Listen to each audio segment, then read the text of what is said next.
It is 80 days tomorrow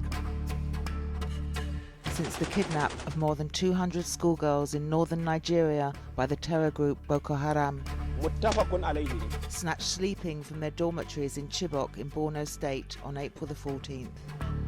In May, Boko Haram released a video showing the frightened girls in grey chadors. It said they had converted to Islam and would soon be married. Their plight began to resonate around the world. Movie stars at the Cannes Film Festival and even Michelle Obama took pictures of themselves holding up placards saying, "Bring back our girls." This unconscionable act was committed by a terrorist group determined to keep these girls from getting an education. Grown men attempting to snuff out the aspirations of young girls. The Nigerian government vowed to stifle Boko Haram by all means necessary.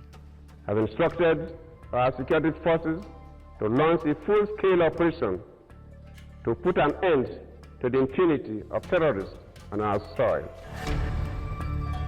The UK and US sent in special forces to northern Nigeria to help track down Boko Haram and their Chibok hostages. Leaders of 5 West African states met in Paris and London to try and agree a regional plan to stop the campaign of terror crossing borders. Last month, Nigeria's Chief of Defence said his forces had located the abducted students, but that a rescue attempt would be too dangerous. The first full list of the missing girls, some of them pictured here, was compiled by This Day newspaper in Nigeria after difficult groundwork by the paper's reporter. Since then, the bodies of 2 of the students were reported found, and there have been reports of more girl kidnappings, although none on the scale of the Chibok attack. The Nigerian military insist they are making progress in their counter-offensive. On Monday, they announced the arrest of businessman Babuji Yari, alleged to have been part of the cell that kidnapped the Chibok girls. 2 women accused of organising cash and arms were also arrested. But like a many-headed hydra, Boko Haram continues its campaign of violence and terror.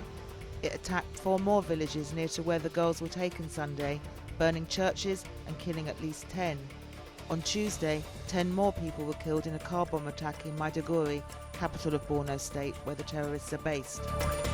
Meanwhile, across Nigeria, protests continue to keep pressure on the government to find the missing schoolgirls.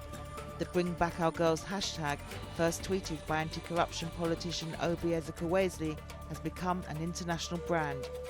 Yet still no word of where they are, and their families continue in the emotional limbo of not knowing whether to hope or to grieve. Hilary, Clarke, Arise News.